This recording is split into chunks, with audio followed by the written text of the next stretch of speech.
आज का इंसान सबसे ज्यादा किससे डरता है? मौत से, शरीर के अंत से, अपनों को खोने से। लेकिन श्री कृष्ण एक ऐसी सच्चाई बताते हैं जिसे जानकर मौत भी छोटी लगती है।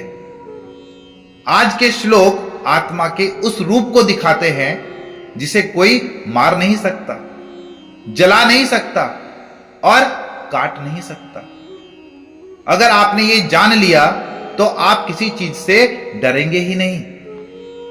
श्लोक 19 का अर्थ है कि जो यह सोचता है कि मैं किसी को मार रहा हूं या मैं मारा जा रहा हूं, वो दोनों ही नहीं जानते, क्योंकि आत्मा न मारती है न मारी जा सकती है। जब कोई अपने करीबी को खोता है, वो टूट जाता है, कहता है मेरी दुनिया खत्म हो गई। लेकिन श्री कृष्ण कहते हैं कोई मरा ही नहीं है, बस शरीर बदला है। आत्मा अमर है जो कभी खत्म नहीं होती। श्लोक 20 का अर्थ है कि आत्मा कभी जन्म नहीं लेती, न ही मरती है। वो नित्य है, पुरातन है और अमर है। शरीर नष्ट होता है, आत्मा नहीं। आपका आधार क्या है? शरीर। शरीर तो बदलता है, बीमार होता है और एक दिन चला जाता है। लेकिन कृष्ण कहते हैं तू वो नहीं जो दिखता है, तू वो है जो कभी बना ही नहीं, कभी टूटा ही नहीं। तू जन्म से भी परे है, मौत से भी परे है।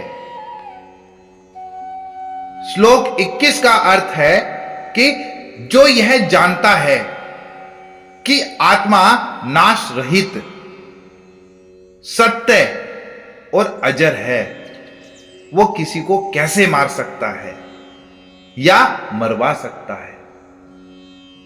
युद्ध, झगड़े, बदले, ये सब किस लिए?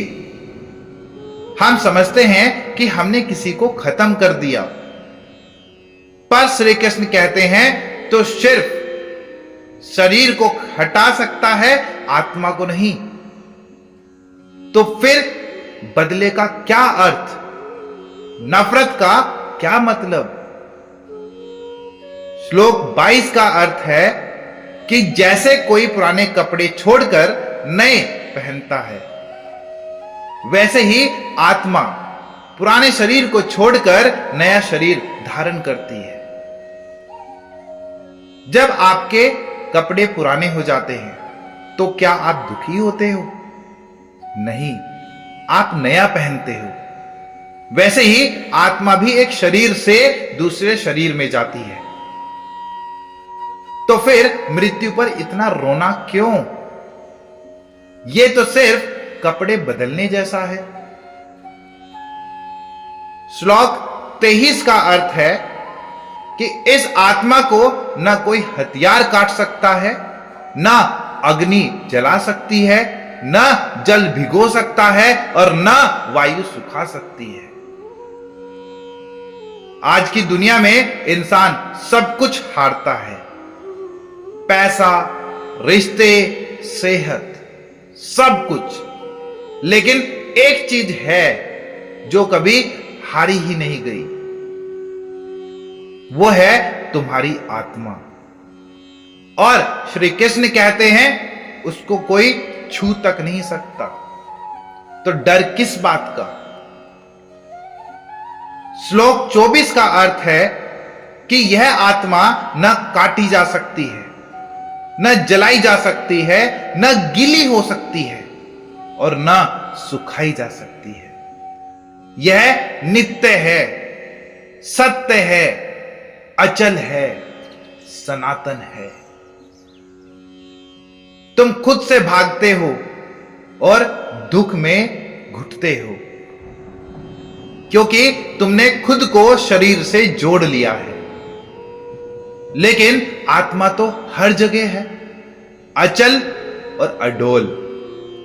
श्री कृष्ण कहते हैं तू सिर्फ शरीर नहीं है, तू अनंत है। तो अब उठो, पहचानो खुद को और फिर देखो डर कैसे भागता है। दुनिया जिस चीज से सबसे ज्यादा डरती है वो है मौत। श्री कृष्ण उसी पर सबसे ज्यादा प्रकाश डालते हैं और कहते हैं तू मरेगा नहीं, तू कभी मरा ही नहीं था। इस सच्चाई को जिसने पकड़ लिया वो दुनिया के किसी भी तूफान से नहीं डरेगा, क्योंकि वो जानता है मैं शरीर नहीं आत्मा हूं जो अजर है, अमर है और अटल है। धन्यवाद।